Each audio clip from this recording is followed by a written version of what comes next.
Good evening, everyone. We'll wait for a few more minutes to see if others are joining and then we can start.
Good evening, everyone. We can start. I'll just share my screen.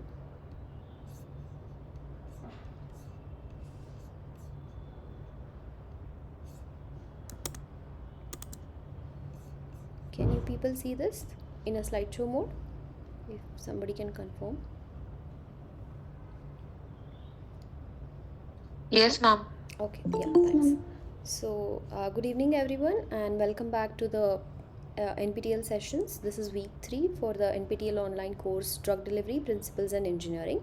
And as you all must have guessed, we are discussing some previous year assignments as well as few key topics which are being discussed in the upcoming in this week.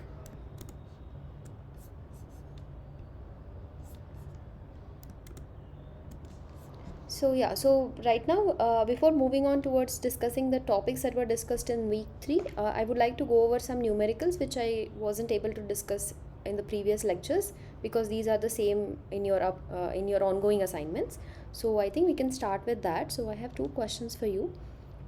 So the first question is a polymer. Let me get this.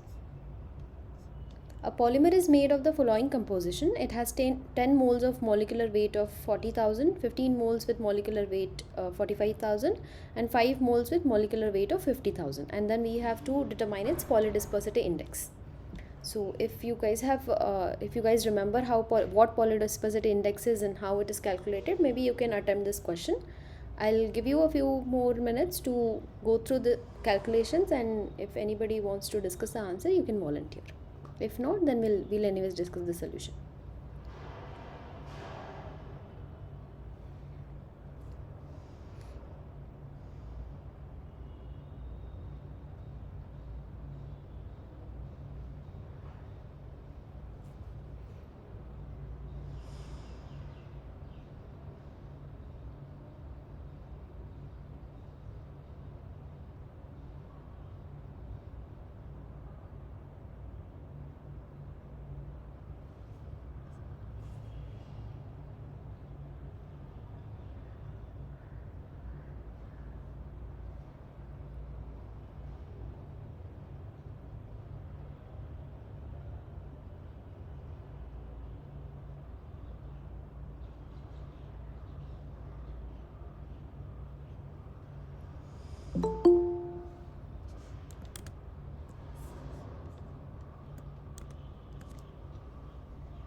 Anybody has the answer and would like to volunteer? If you people have solved it.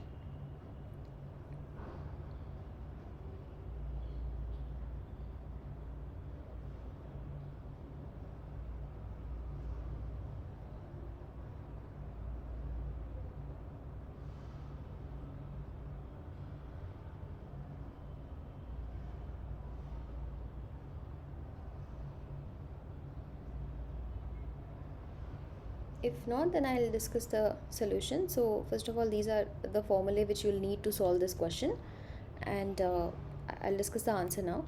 So this is the solution. So let's say you have we just first of all write down whatever is given to us, and we have to calculate the polydispersity index.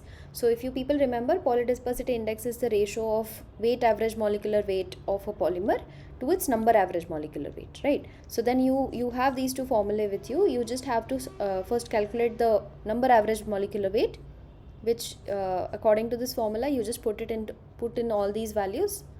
Since you have 10 moles of 40,000, 15 moles of 45,000, and 5 moles of 50,000, you just put all of these in this formula, and then you'll get the number average molecular weight.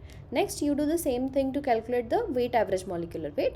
Once you get that, you take a ratio, and then this ratio comes out to be 1.006. So you are well within the if you have somewhere around this, since you people won't be having calculators, I guess, for your final exam, so there might be some differences in your answer. So that is why whenever you get numerical questions in the exam, you will always be within some particular range. So there won't be one correct answer for this question, there'll be a range. So if your answer falls in between this 0.7 to 1.3, then you'll get full marks. It's a correct answer. So our answer here falls within this range. So that's how you solve this question. Is this clear? So this question could be asked in many different ways. Instead of polydispersity index, you could just be asked about what is the number average molecular weight or what is the weight average molecular weight. So if you know the concepts of both these, then it becomes a little easy to solve. Is this making sense? I think this was in your assignment as well in the ongoing course. Is this clear?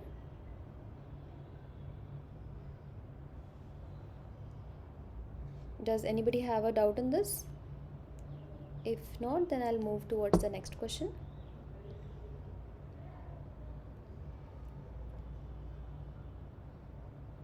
Okay, no one? We can come back to this question if anybody has a doubt once we go over the entire assignment.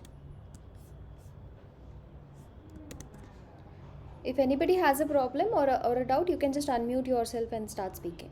No need to raise your hands or chat because I won't be able to see the other screen. So I'll move on towards the next question. So the next numerical is this. A drug A is injected into a patient. The rate of elimination of A is 25 grams per minute and its plasma concentration is 5 mg per ml. What is the rate of clearance of the drug from the body in liter per minute? And we have to assume the drug distributes in the total body water. So if you people know what is clearance and how it's computed, then you'll get at this answer. Try solving it for a few more minutes, and then if not, we'll discuss the solution.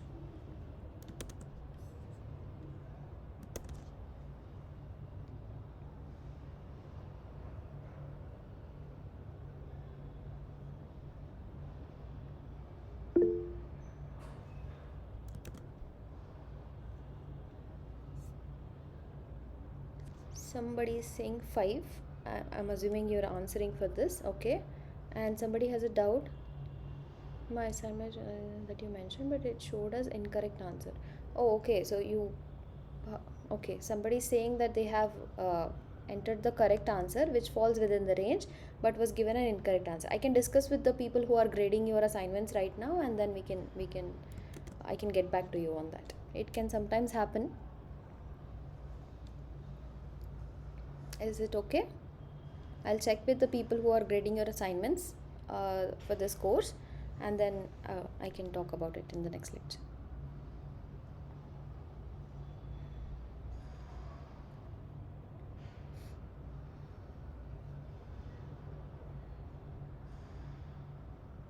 Somebody has answered 5, so thanks for answering. Does anybody else have another answer? If you people have solved it, we'll discuss in few minutes.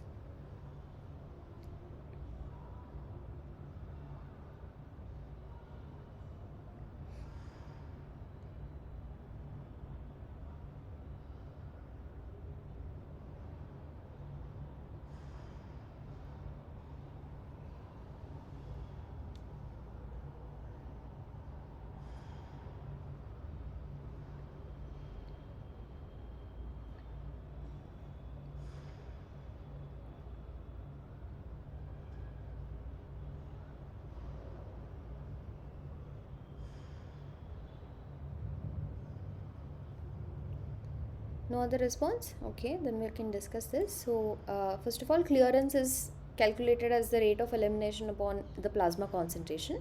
So here you have all the values. You just need to be a little bit more careful with the units and the conversion of these units. So as I said, you have rate of elimination given as 25 gram per minute, and then you have the plasma concentration of the drug as 5 mg per ml. So to calculate the rate of clearance, you just take a ratio of these. Make sure you do the unit conversion in the correct way, and then you will get the answer as 5 liter per minute. So whoever answered was correct. The correct answer is 5. So it could range from 4.8 to 5.2. And if you have, so this is the way to solve this numerical. I hope there are no doubts here. Is it clear to everybody? Oh, lot of Yes, you have answered. Okay, yeah. Sorry to not see the messages, but yeah, all of you were correct.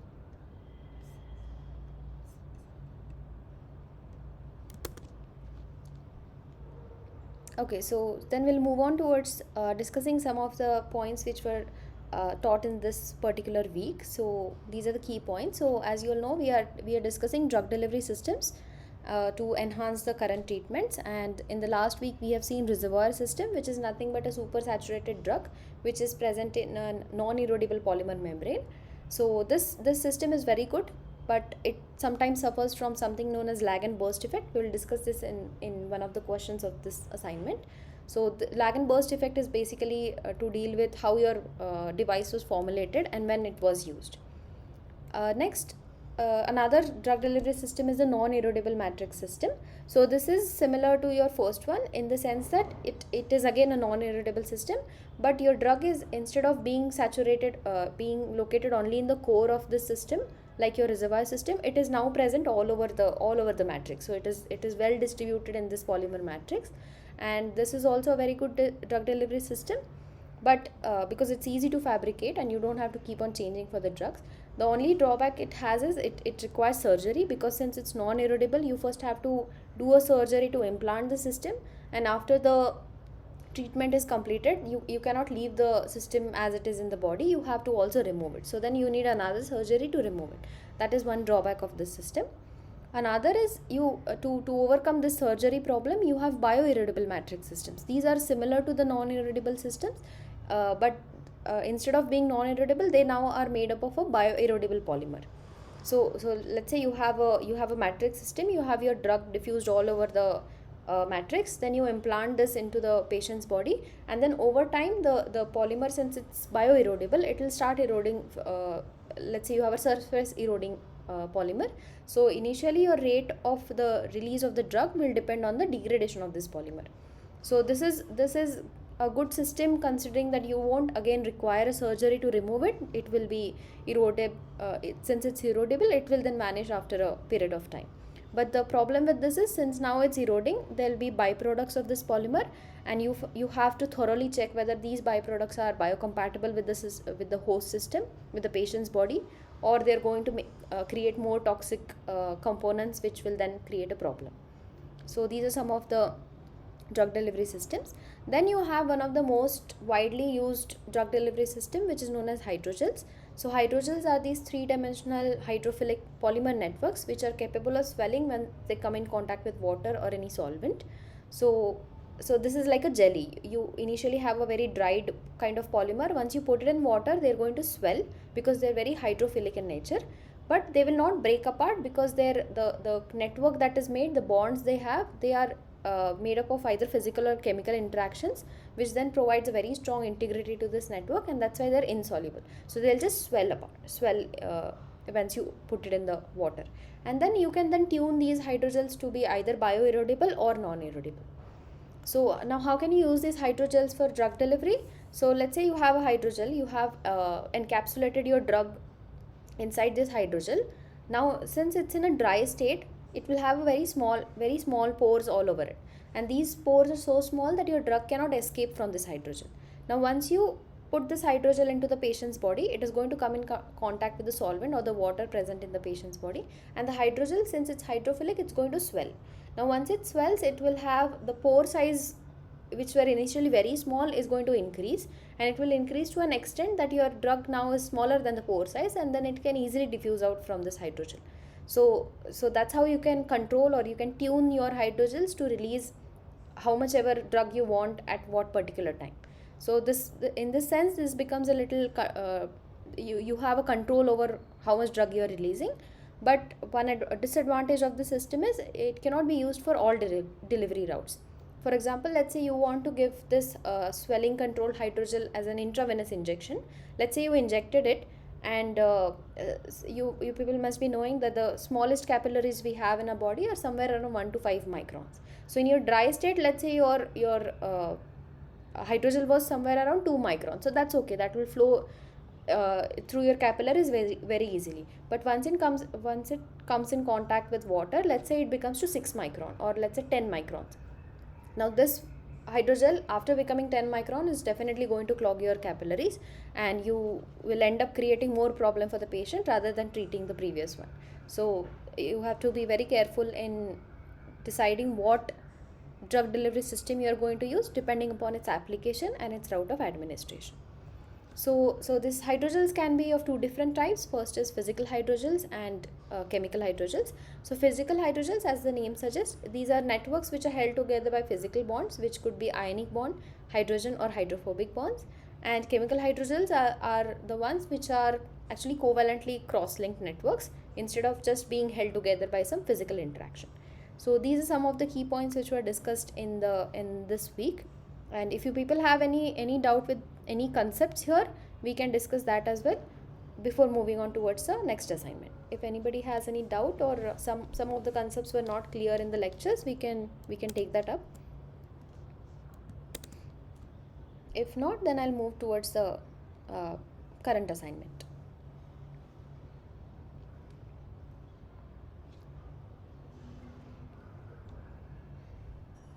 No doubts?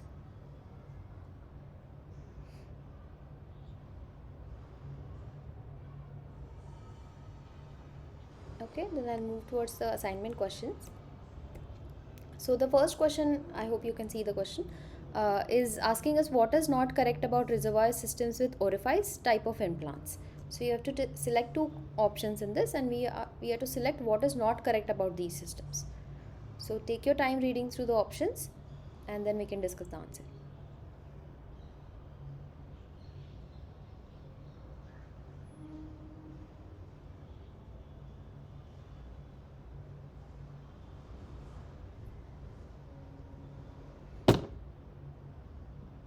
Ma'am, the last option is wrong. The last option is incorrect. You're saying, okay, the drug can be released by a swelling control mechanism. Okay, so you have to select two options. You have selected one.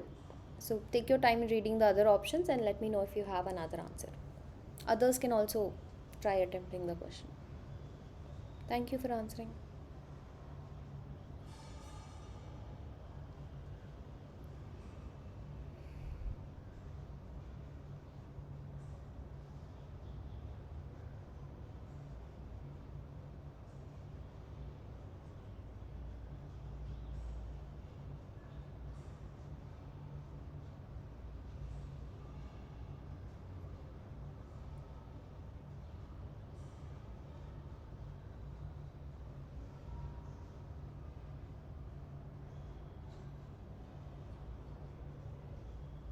Anyone else?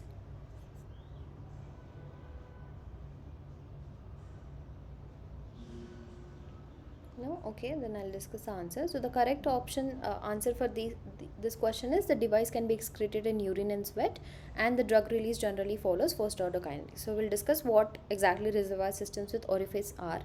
So they look something like this. So you have this tablet kind of thing, and you have an osmotic membrane push compartment here, which is made of polymer, and you have a very small orifice, a very small hole here for the drug to be released, and then this is filled with the drug core. Now once you implant this in the patient's body, water is going to flow inside this, because this is a semi permeable membrane which is permeable to the water but not to the drug. So the drug has only this small space here to go out. So once water starts entering this polymeric compartment is going to absorb this water and is going to swell and is going to push this drug outside. So that's how your drug is going to be delivered. So this is one method of making reservoir with orifice. The other could be something like this. Here also you'll have a drug core, and then you'll have this semi permeable membrane, and then you have a very small space, which is the orifice for the drug to be released. So once you implant this osmotic layer, or this osmotic layer is going to absorb water, and it's going to push on this drug core. And since this is the semi permeable membrane, it won't allow your drug to go, but the drug has only this small space to go. So this is what reservoir system with orifice means. We'll go over the options once again. So we are supposed to select what is not correct about these systems. So first is they can greatly increase circulation of the drug in body, which is irrelevant to the system. This is not what reservoir systems are for. Then you have the device can be excreted in urine and sweat, which is not correct, because this drug this is a complete tablet thing, right?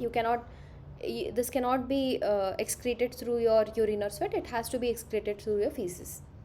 Next, you have drug release generally follows first order kinetics, which is also incorrect, because since so what is first order kinetics? First of all, so the rate of elimination will depend upon how much drug is present in this particular system. That is what first order kinetics is. So if you look at the system, irrespective of how much drug is present here, only the rate of release of this drug will be controlled by this small space here. So no matter how much drug you have in the system, only a specific amount of drug will be released from this particular space at a particular time. So essentially this is not a first order kinetic release. Next you have example which is Procardia XL tablets, which is correct.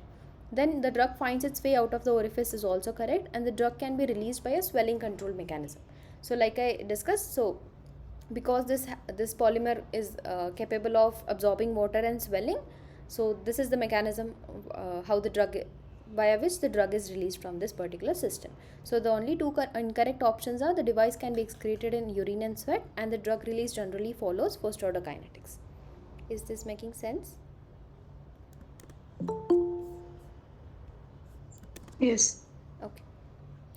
If there are no more doubts about this, I'll move on towards the next question. So the next is, we have been given an assertion which says when a controlled release formulation is placed in biological medium, it immediately releases some quantity of drug as a bolus. And the reason for this is, this burst effect is attributed to the time history of the device, with older formulations allowing diffusion of some quantity of the drug to the surface. Now we have to decide whether both these assertion and reason are true, or both are false, or either one is false. So read through the statement once again and let me know what you think about this.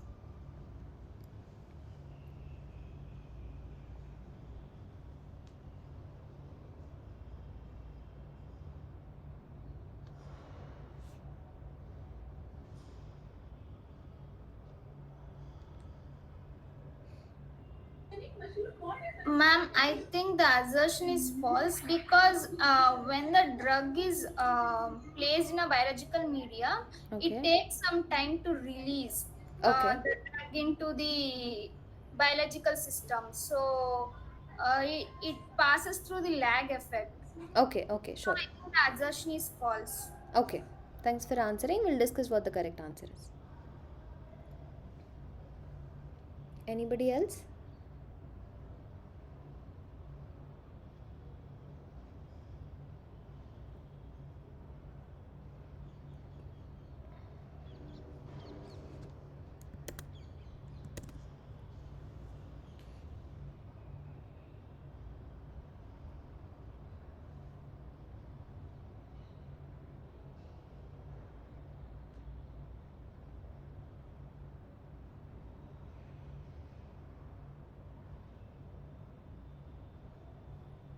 No more responses? Okay, then we can discuss the answer.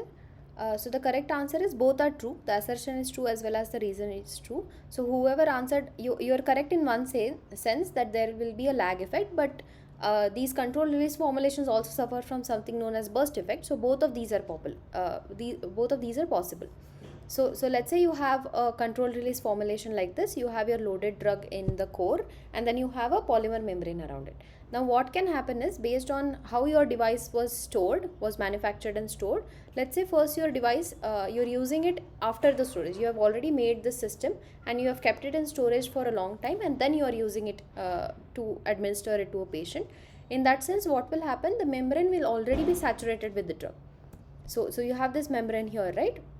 Since you have kept it for a very long time, some amount of drug is going to be present in this membrane layer, and it's going to be saturated. The membrane is going to be saturated with the drug. Now when it comes in contact with aqueous media, it will immediately be released from this membrane, because now water has been contacted with the membrane layer, and as a result most amount of this drug which is present in the membrane will come out. So that is why initially you will see a very very high level of drug release, which is then followed by a steady state level. So this is known as the burst effect. On the other hand, like somebody was answering right now, there is something known as a lag effect. Let's say you have made this device right now, and then tomorrow immediately you are going to administer it to the patient's body. So therein the drug will take some time to come out from that concentrated drug core to its membrane. So in that case, you will initially see a very lag time, which wherein you won't see any drug coming out for quite some time, and then it will follow the steady state condition. So these two effects are known as lag and burst effect. So the question is, we have been given an assertion wherein when you place this formulation in a biological medium, it immediately releases some quantity of drug as a bolus. So this is just a statement. Now you have to look at the reason as well. So the reason is the burst effect is attributed to the time history of the device, wherein older formulations, which means you have formulated it and kept it in storage, this allows diffusion of some quantity of the drug to the surface. So if you know what lag and burst effects are, you can easily see that whatever assertion is been given here, the reason is correct for that. So that is why both of these statements are true. Is it clear? Yes, ma'am. Yeah, thank you. Anybody else has a doubt here? If not, then we'll move on towards the next question. So the next is avidin conjugated to polymeric biotin is a type of what hydrogen? So read through the options and we'll wait for a few minutes for others to read as well, and then we can discuss.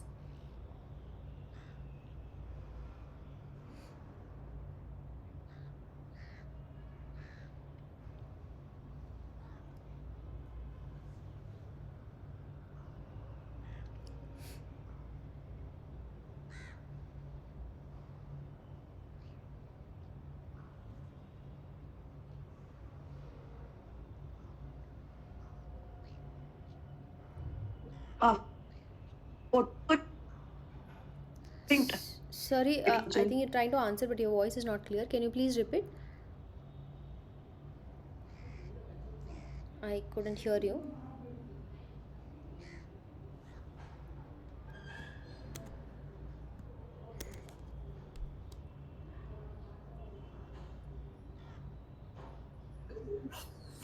Ma'am, avidin conjugated to polymeric biotin is a physical hydrogel. Okay, we have one answer. Thank you for responding. Anybody else?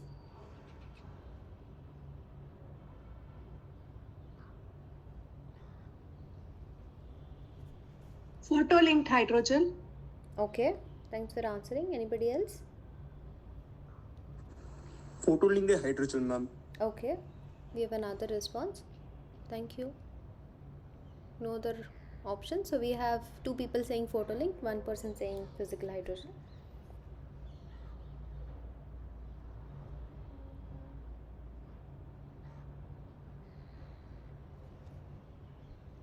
If there are no more responses, I'll discuss the answers. The correct answer is physical hydrogel. Now why this is the case? Because as I said, physical hydrogels, in this the components are linked together by physical bonds. So one classic example of this is this avidin with polymeric biotin. So both avidin and biotin are biological molecules which have a very strong affinity towards each other. Now this affinity could be ionic bond, this could be hydrogen bonding, or this could be hydrophobic forces. So that is why this the avidin with polymeric biotin is a physical hydrogen, because it's a physical link there. So it's not essentially a photo-linked hydrogel. Photo-linked hydrogel will come under the class of chemical hydrogels, because therein you are using UV energy or the photon energy to chemically cross-link two chains. Is this clear? So the correct answer here is physical hydrogel. Yes. Yeah, thank you. Then we'll move on towards the next question. Next is porosity in a non-erodible matrix system can be measured by which technique? So there are two correct options here.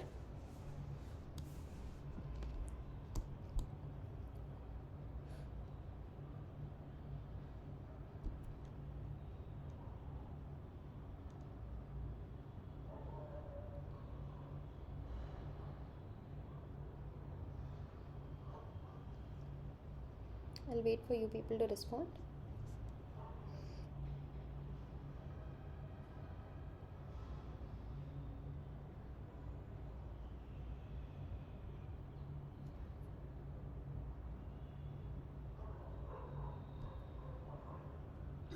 Ma'am, is it AFM that is related to atomic, or it may be surface plasmon resonance?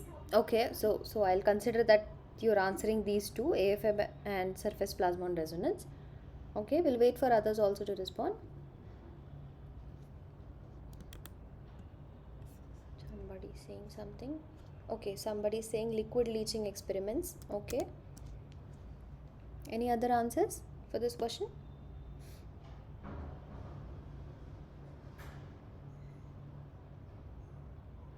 So make sure you read the questions properly. So you have to select two correct options.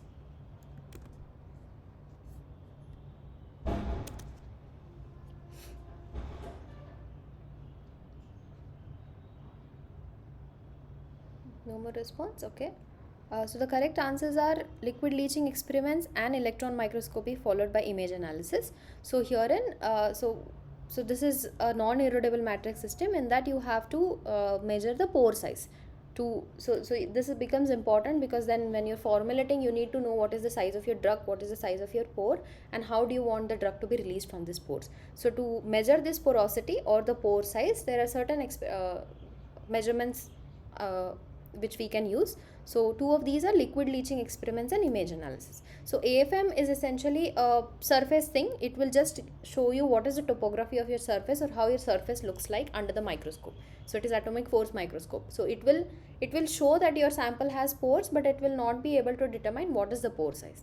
Instead of that, if you have electron microscopy, let's say you're doing SEM, scanning electron microscopy, therein you can easily see what is the pore.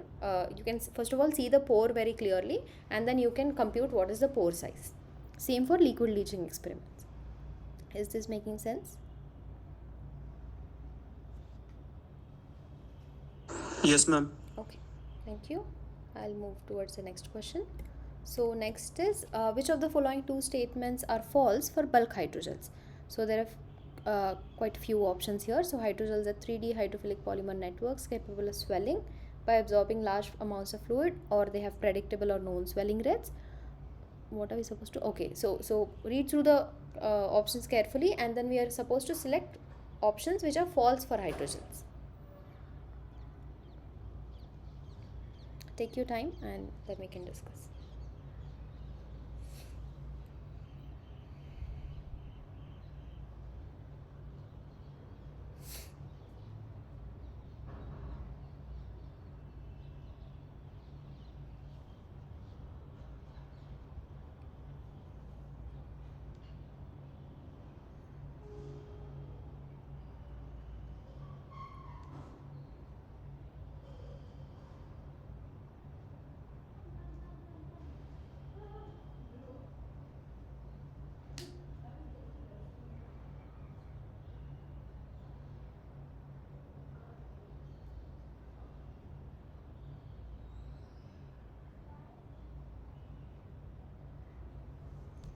Any volunteers for this?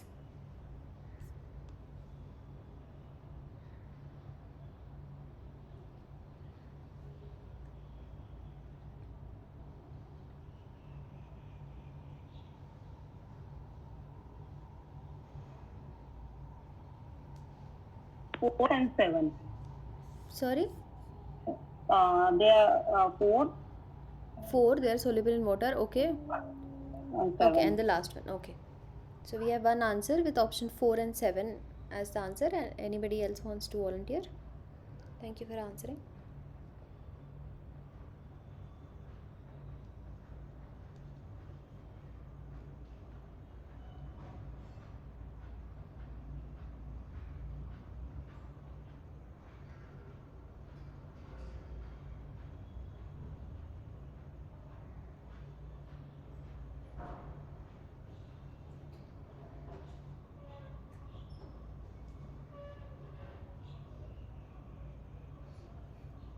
No other response? Okay. I guess you're correct, the one who answered right now. So the false statements are these two. We'll go over the options once again. So as I said, these are swelling control matrix, which are also known as hydrogels. They are made from polymers which are highly hydrophilic in nature. So once you put them in any solvent or water, they absorb water in large quantity and they swell. So there are certain advantages associated with it. It has low burst effects. You can predict the swelling rates by doing an experiment in vitro. Let's say you make a hydrogel with the drug encapsulated. You can put it in water or PBS or saline, and then monitor how much is drug is being released. So in that way, you can know what is the release rate of the drug, or you can also check the weight of these hydrogels before and after the swelling. In that way, you can predict the swelling rates. And reformulation of this vehicle is not necessary for different drugs. For example, you already know what is the size of your drug, and you know to what extent this hydrogel is going to swell. So in that sense, you already have a vehicle, drug delivery vehicle ready with you. You can just keep on changing the drug as per your requirement. And certain disadvantages with the system is they generally have a short release period. For example, once you put it into the patient's body, you know the swelling rate, so that's why most of the drug is going to come out in a very short time. So this system is not very good to have a controlled release, but there are ways to modify it in order to formulate it for a very long and sustained release as well. And as I said, this is not suitable for all delivery routes or targets. So we'll go over the options once again. So we are supposed to select false statements here. The first is hydrogels are 3D hydrophilic networks capable of swelling by absorbing large amounts of fluid, which is correct. That is the entire definition of hydrogel. They have predictable or known swelling rates. Yes, you can guess at the swelling rate by doing certain experiments. And these are insoluble due to physical or chemical crosslinks, which provides the network structure and physical integrity, which is also correct option. They're soluble in water is false. Because of this strong physical and chemical networks, they are essentially insoluble in water. They just absorb a lot of water. And they have low burst effects is also correct. They're used in contact lenses is one of the application of hydrogels, and they're suitable for all delivery routes, which is false. So we have identified two false options. They're soluble in water and suitable for all delivery routes. Is there any doubt in this?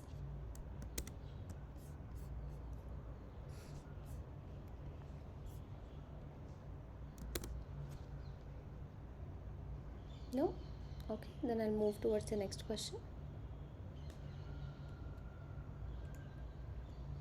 So the question is, what is heat capacity of a system? So this is a pretty straightforward question, which essentially has to deal with the definition of heat capacity.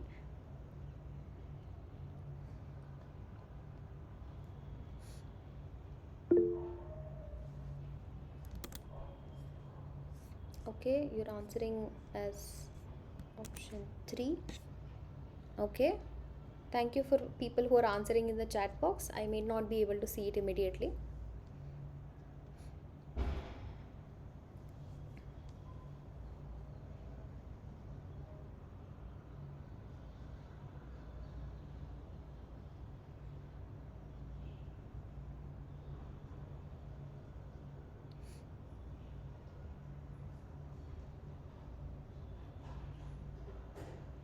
Any volunteers for this?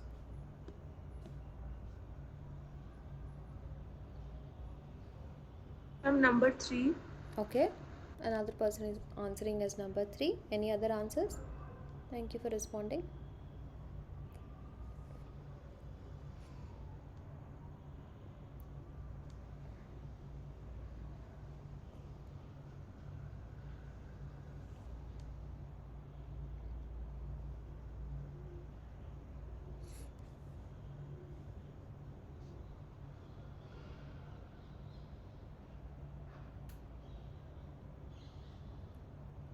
No? Okay.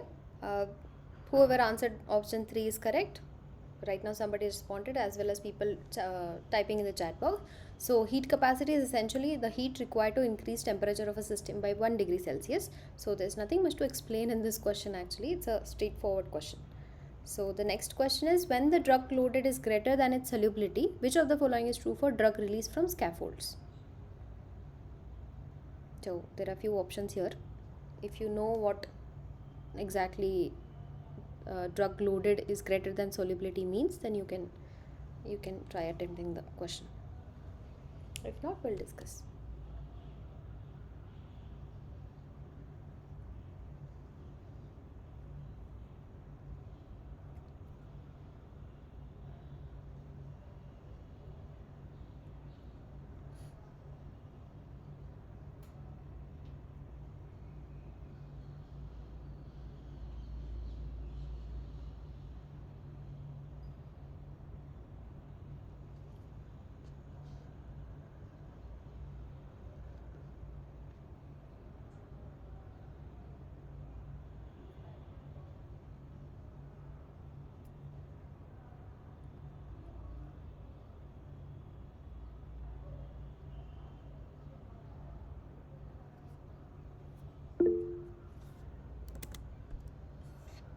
Okay.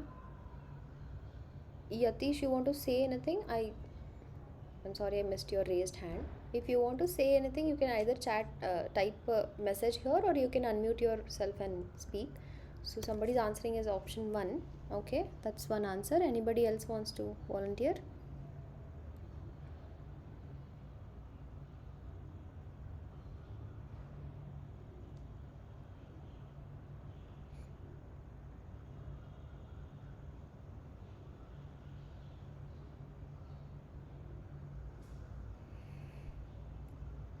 No? Okay, then we'll discuss. So the correct answer is the interface between dissolved drug region and dispersed drug region moves into the interior as a front, which you are correct, whoever answered as option 1. So let's look at this question in a bit more detail.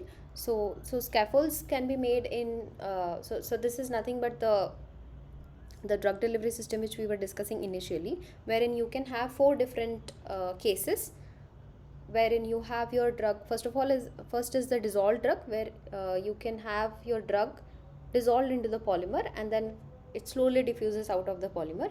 So what essentially dissolved means, the drug loading is in amount which is less than the solubility limit in the polymer. So essentially your drug is completely soluble in this polymer. Versus you have another case where the drug could be dispersed. What this means is the drug loading is in amount which is more than the solubility. So essentially your drug is going to precipitate in this polymer, and then because of diffusion it can then slowly be released. So there'll be so in that entire polymer matrix, you are in this dispersed case, your drug is going to be as a particulate matter. It will be saturated in tiny spaces, and it will be dispersed throughout the polymer matrix. So these are two, this is what is mean by dissolved and dispersed. Now you can have 4 different cases. You can have the drug dissolved in the polymer, which then releases by diffusion. You can have the drug dispersed in the polymer, again released by diffusion. Or you can have the drug dissolved in the channels which are made in this polymer. So in this polymer there could be very narrow channels from wherein your drug is diffusing, or your drug could be dispersed throughout this polymer and it is diffusing through the channels made in this polymer. So essentially we have a case where the drug loaded is greater than its solubility. So what this means is your drug is dispersed throughout the scaffold. So let's say then we are looking at this particular case wherein your drug is dispersed and is diffusing through your polymer. So herein what happens is, let's say you have a geometry or something like this, wherein you have your dispersed drug in this polymer, and your release of drug could only happen from this particular side.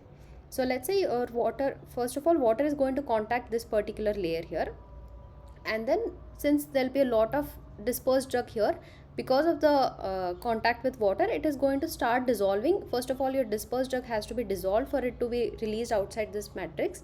So then the dissolving of the drug will start from this particular side. So some amount of drug from this dispersed drug will be dissolved and then released. So next the water will come in contact with, let's say, this particular interface. Herein the dispersed drug will again be dissolved and then be released. So in this sense, this solvent front, where solvent front is nothing but the solvent which is coming in contact with this particular matrix system, it will slowly move inside. So that is how your dispersed drug will dissolve and be released by diffusion in a matrix system which looks like this. So that is what the option first here is. The interface between the dissolved drug region and the dispersed drug region will move in the interior as a front, which is this is an imaginary line here which tells us where is the dispersed drug and where is the dissolved drug area in this particular matrix. Is this making sense? I hope I am not going too fast with the explanation. Did everybody get this? Or has any doubt and wants me to explain again? I can go over this again.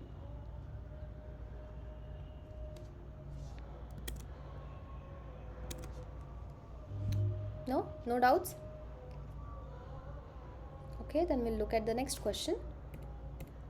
So the next question is, the type of hydrogels that polymerize after injecting into the body are called what?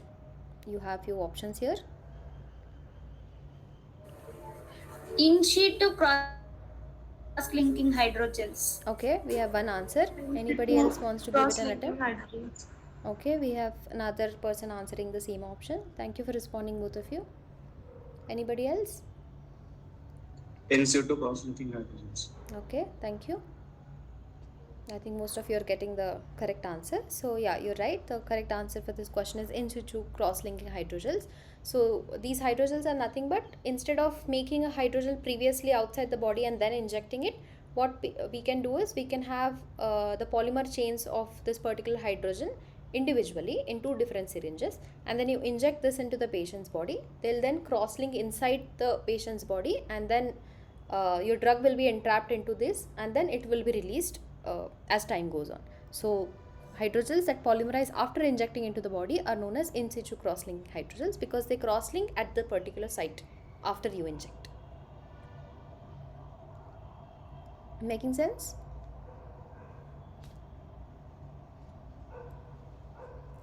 Then I'll move towards the next one. I'm not sure if I have a next question. Yeah, so I think this is the last question for today's assignment. What is true for bioerodible matrix delivery systems? And we have to pick two correct statements.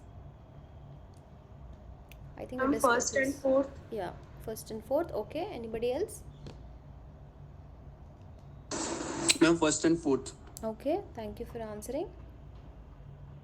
Any other answers? First and fourth, ma'am. First and fourth. Okay, yeah, most of you are getting it correct, I guess. So first option is degradable, which makes it more patient compliant. As the name suggests, it's bioerodible, so it is going to degrade after a certain point of time, and as a result you don't have to perform another surgery to remove that implant. As a result, it is more patient compliant, and then it can achieve first order with surface eroding polymer devices. Let's say you make this bioerodible matrix system with surface eroding polymer, so therein you can have certain control over the release rate. So in this case, since your polymer is now eroding from only the surface, it is going to make into a first order release. The other two options are non-degradable, which is incorrect, and another is byproducts of degradation will always be highly toxic, which is not always the case. It could be, or it could be made into more biocompatible products as well. So it does not necessarily mean that they will always be highly toxic. So that's all the questions I have for you for this assignment for this week. If anybody wants me to repeat any of these questions or has joined late and wants to go over the initial questions, I can do that. Other than that, I think we can end the session. Or has any doubts in the... Could you please repeat question number 8? Okay, question number 8. Ma'am, repeat all the questions in short just. Okay, then I'll go over all the... First five. Yeah, for this assignment, right? You don't want the numericals. Do you need that as well? I'll just go through a quick recap of this assignment. So the first question was, others, if you feel this is repetitive, you can leave the meeting. No issues. Or if you have any doubt, then you can stay back and we can discuss later. So yeah, so the first was, what is not correct about reservoir systems with orifice? The correct answer was the device can be excreted in urine and sweat, and the drug release generally follows first order kinetics. Both of these are incorrect because orifice systems, reservoirs with orifice look something like this. This could be either a tablet or a capsule like this, and this cannot be excreted in sweat and urine. That has to be excreted through your feces. So that is why this is one incorrect option. And the other was the drug can be released. The drug release generally follows first order kinetics, which is also incorrect because since this is an orifice system, the drug can only be released from this particular small space here. So this is what controls your drug release and not how much drug is present in this. So it does not follow first order kinetics. That was the first question. You can stop me at some point if I'm going too fast. Second was assertion. We had been given an assertion which says when a control release formulation is placed in biological medium, it immediately releases some quantity of drug as a bolus. The reason for this was this burst effect is attributed to the time history of device, with older formulations allowing diffusion of some quantity of the drug to the surface. In this case, both are true. So most of these control release formulations will suffer from lag and burst effect. So if you are so this depends on how the system was manufactured and stored. So let's say you're using this device after a lot of storage. You have initially manufactured it, kept it in storage for a long time, and then you are administering it to the patient's body. In this case, you'll see something known as a burst effect because since it has gotten a lot of time for the drug to diffuse from this particular core to the membrane, some amount of your drug will be saturated in this polymer membrane. Now if you immediately administer it, once it comes in contact with water, most of this drug that is there in this membrane will flow out. That is why you'll see this burst effect here. Initially, a large amount of drug will be released and then it will follow a steady state. Instead of that, if you are using this device immediately after fabrication, therein now the drug will take some time to be released from the core to the membrane. In that case, you'll see a lag time. So for some amount of time initially, you won't see any drug release, followed by the steady state. So that is why in this question both are true, the assertion as well as the reason. Then we had next question, which was talking about avidin conjugated to polymeric biotin is a type of what hydrogel. So avidin biotin conjugation is a very widely explored network or connection in biological systems. So both of these are biological molecules, avidin and biotin. So they essentially form a physical hydrogel. So these interactions could be hydrogen bonding or ionic or hydrophobic forces in between avidin and biotin.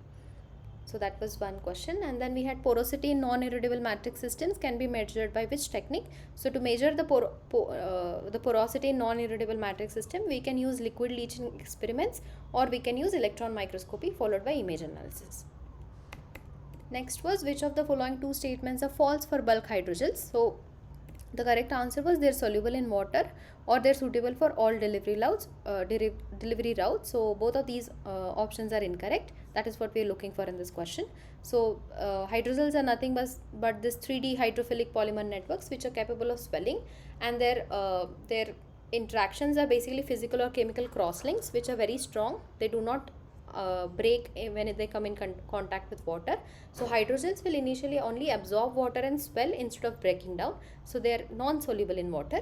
That is why this option is incorrect.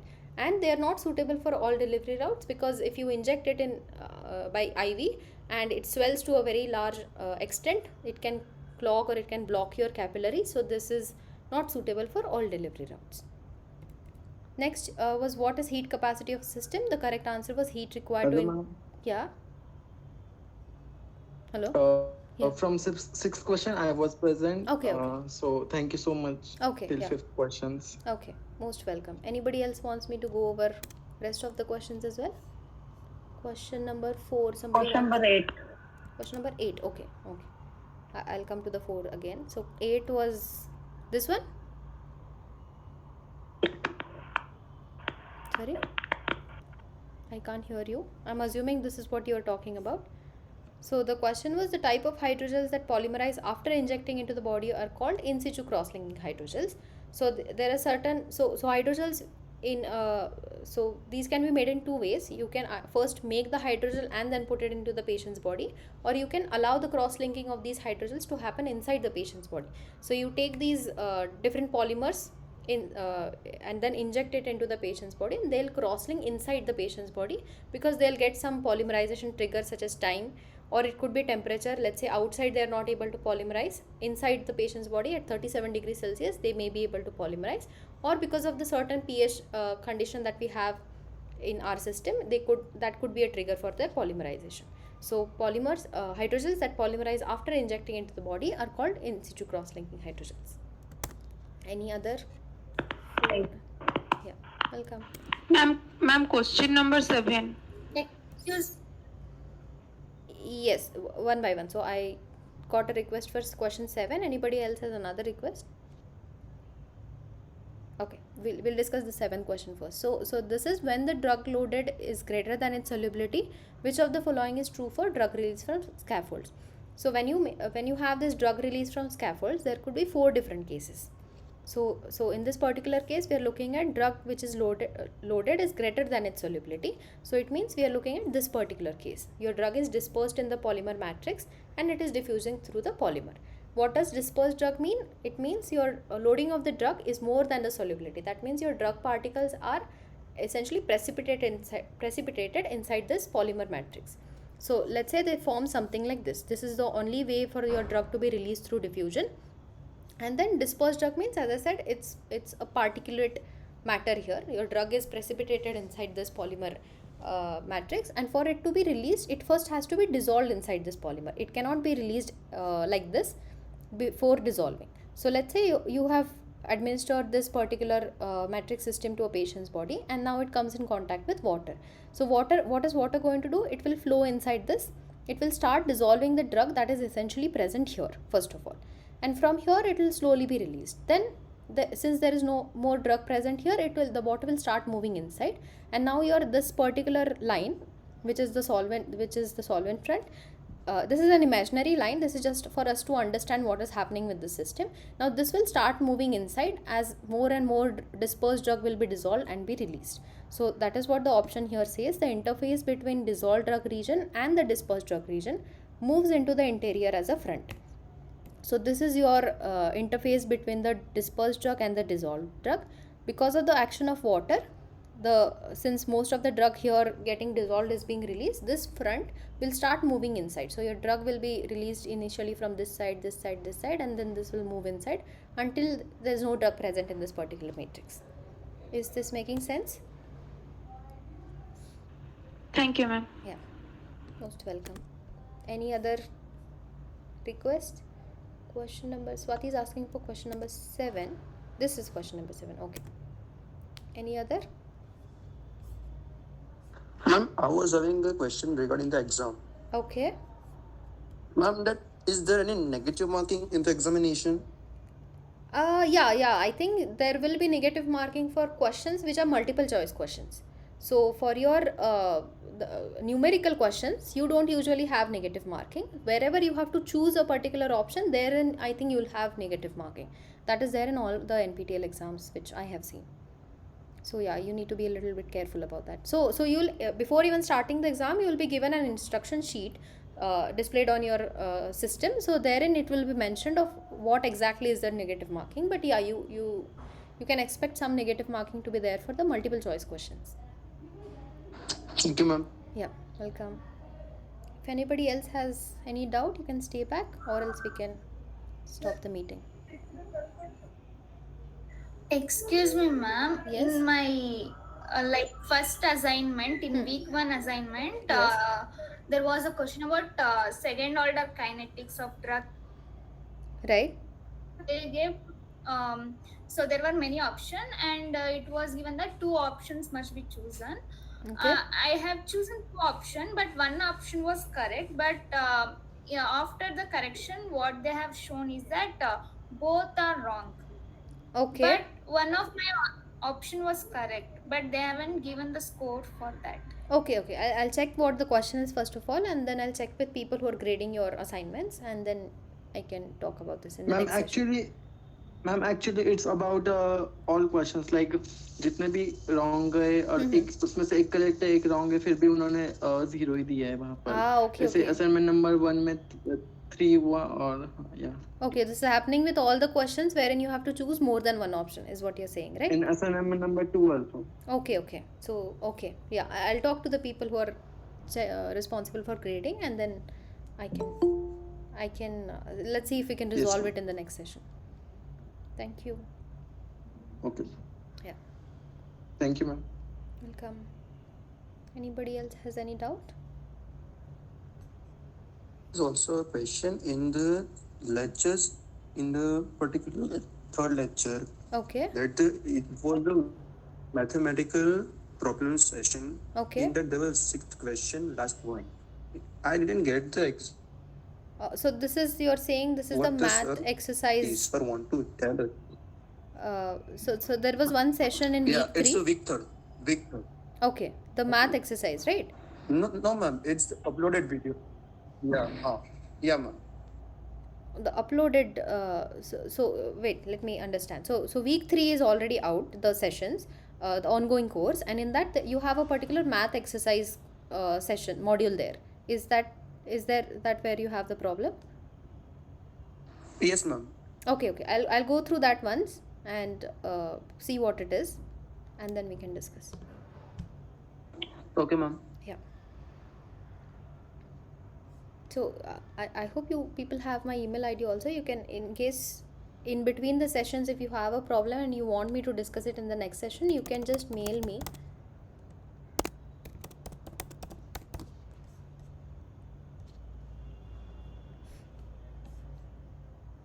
I'll go through that math exercise module and get back to you. Any other doubts?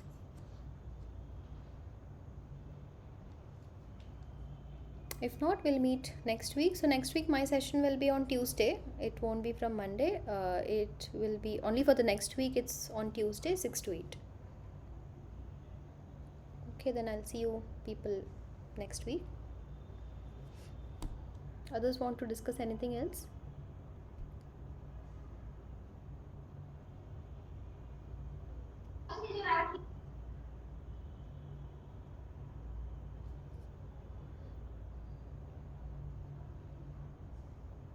No? Okay, then I'll stop the meeting here. Thank you all for joining. See you people next week.